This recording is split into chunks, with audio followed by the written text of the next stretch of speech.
ভাড়া নেওয়ার আগে আমাদের মেন্টালি প্রিপারেশন নিতে হবে, মালিকের বাড়িটা আমার না, এটা ভাড়াটিয়া আমি, আমার ভাড়াটিয়া, আমাকে যে কোনো মুহূর্তে উঠে যেতে হতে পারে।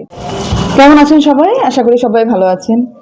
তো আমার লাইফের কিছু কিছু এক্সপিরিয়েন্স মাঝে মাঝে তো শেয়ার করি আমাদের এই চ্যানেলের মাধ্যমে হোক বা কোনো মানুষের সাথে। তো ভাবলাম যে আজকে ইউটিউবেই একটু আপলোড দিই বা ফেসবুকে আপলোড দেব, যে চ্যানেল আছে সেটাতে। তো আমরা আগে যখন আমার বিয়ে হয়েছে, তারপরে আমরা শ্বশুর বাড়িতে কিছুদিন ছিলাম, মানে শ্বশুরের বাড়িতে। তো তারপরে কাজের সূত্রে কলকাতা চলে যেতে হয়। তো কলকাতা চলে যাওয়ার পরে ওখানে যে ফ্ল্যাটে থাকতাম, মানে প্রথম থেকে আমি ফ্ল্যাটেই থাকি, তো ভাড়া থাকতাম। ইভেন মানে এখন যেখানে থাকি সেই সোসাইটিতে এসেও প্রথমে আমরা ভাড়াই থাকতাম। তো সেখানে কি হয়েছে, মানে দেখছি কি যে আমার এক বান্ধবী আছে, তো সে বলছে কি তাদের বাড়িতে ভাড়া দেওয়া আছে। দমদমের কাছে আমার বান্ধবীর বাড়ি। তো সেই বান্ধবীর বাড়িতে ভাড়া দেওয়া আছে, ভাড়াটিয়া থাকে। তো ধীরে ধীরে ভাড়াটিয়াগুলো মাত্র তখন খুব কম পয়সার বিনিময়ে, ওই ধরুন 70 টাকা 80 টাকা এর বিনিময়ে ওরা থাকতো।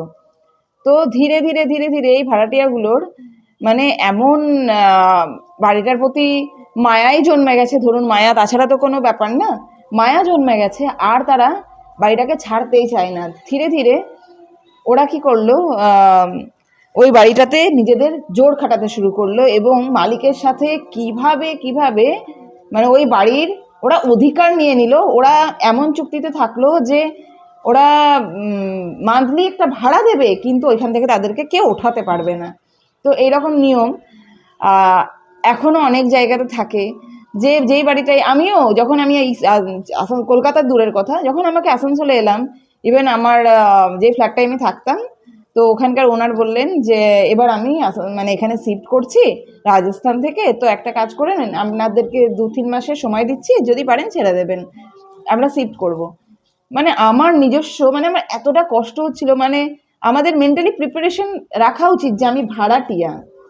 ভাড়া নেওয়ার আগে আমাদের মেন্টালি প্রিপারেশন নিতে হবে, মালিকের বাড়িটা আমার না, এটা ভাড়াটিয়া আমি, আমার ভাড়াটিয়া, আমাকে যে কোনো মুহূর্তে উঠে যেতে হতে পারে। এই মেন্টালি প্রিপারেশন আমার অনেক দিন ধরেই আছে, কারণ কি বিয়ের পর থেকে আমি বলছি যে আমরা ভাড়া ফ্ল্যাটে থাকতাম কলকাতায়, ইভেন যেখানে এসেছি সেখানে। তো উনি বলার পরে খুব কষ্ট হতো, রাতের বেলা একটু মানে খুব কষ্ট হতো যে আমার সামনে যে ফ্ল্যাটে থাকে তার সাথে আমার এত বন্ধুত্ব হয়ে গেছে, আশেপাশে ইভেন ফ্লোরের মধ্যে যারা থাকে তাদের সাথে এত বন্ধুত্ব হয়ে গেছে, এই বন্ধুত্বটা চলে যাবে, মানে খুব কষ্ট। ইভেন আমি বুঝতে পারছি না যে এই সোসাইটির ভেতরেই থাকবো, তবুও আশেপাশে সামনে আমার সব বন্ধু বান্ধব হয়ে গেছে, সেগুলো চলে যাবে। কিন্তু রীতিমতো আমার মাথায় মানে মেন্টালি প্রিপারেশন, আমি যখন ভাড়া নিই তখনই জানি যে এটা আমার নিজস্ব নয়, এখানটাকে আমাকে যে কোনো মুহূর্তে ছেড়ে যেতে হবে। ইভেন কোনো কোনো বাড়িতে ভাড়াটিয়ারা এতটা বদমাইশ হয়, এত বদমাইশ ফালতু হয় যে তারা বাড়ির মালিকের সমস্ত বিষয়ে হস্তক্ষেপ করতে যায়। আমি অনেক দেখেছি, অনেক একদম যাচ্ছে তাই ছোট লোক টাইপের ভাড়াটিয়াও আমি দেখেছি। তো আমার বক্তব্য অনুযায়ী যারা ভাড়া থাকেন তাদেরকে আমি সবাইকে খারাপ বলবো না, কারণ কি আমিও ভাড়া থেকেছি আগে। তো আমার মতে যে ভাড়া থাকবে তার উচিত মেন্টালি প্রিপারেশন নেওয়া যে এটা আমার নিজের বাবার বানানো বা আমার বরের বানানো বা আমার নিজের বানানো বাড়ি নয়, তো এটাকে আমার যে কোনো মুহূর্তে ছাড়তে হবে। এই প্রিপারেশন না নিয়ে যে কোনো বাড়িতে ভাড়া যাবে বা ফ্ল্যাটে ভাড়া যাবে, তাকে ওই যে সেম আমার কষ্ট হয়েছিল সেরকম কষ্ট ভোগ করতে হবে। তো কেন বললাম এটা, এইটাই যে আমার আজকে হঠাৎ করে সকালে মনে হলো যে আমি সেই যে কি কষ্ট পেয়েছিলাম, সেই কষ্টটা ভাবলাম শেয়ার করি আপনাদের সাথে। তো এরকম কি আপনাদের সাথেও কারোর সাথে কখনো হয়েছে? যদি হয় আমাকে জানাবেন তো।